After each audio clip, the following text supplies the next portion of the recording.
Hi mga kabeshi ko magaganda na katulad ko. Char! So dahil super namimiss ko na ang shabu-shabu or hot pot, kaya nandito kami ngayon sa booming hot pot and grill all you can eat. So first time namin kumain dito mga kabeshi. So kapag lunch ka kumain dito, ang price range nila ay 22.99.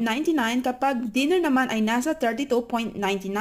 So siya nga para mga kabeshi, kapag gusto mong itry yung barbecue and hot pot nila, yung the same na yun, is mag-a-add ka lang po ng $5 kada isang tao po. Opo mga kabeshi, tama po yung narinig nyo. Kada isang tao at hindi kada isang hayop. Char! Charot lang, charot lang.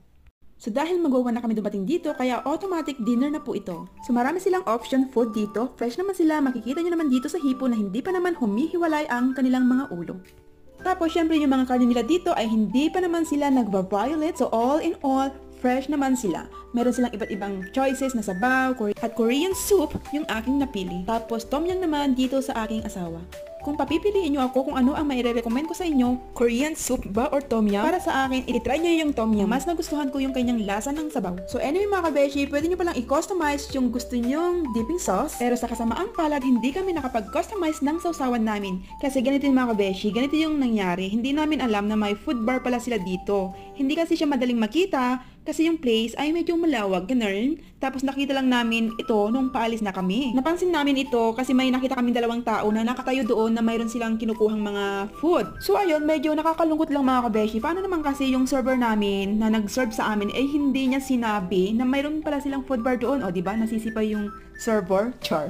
So anyway, ganun talaga ang buhay. So better luck next time. Anyway mga kabeshi, nagustuhan ko yung place nila dito. Yung atmosphere nila is super nice. Tapos yung food items nila ay super fresh and excellent in quality. Ganun. Ang dami din nilang vegetarian option. Tapos, ganun. As in, bongga. Ganun.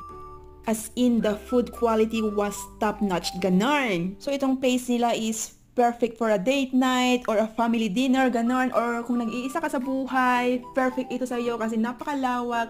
Pwede kang mag-imot-imot dito, ganon. Char. Or kung broken-hearted ka, pwede kang maglupasay sa kanilang sahig.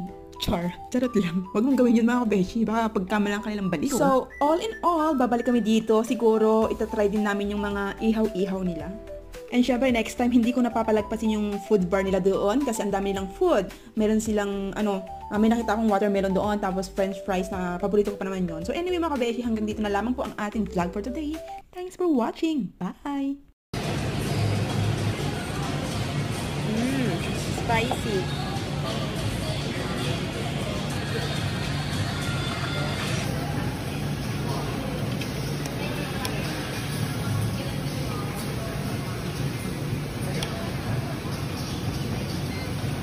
Masarap? Fine.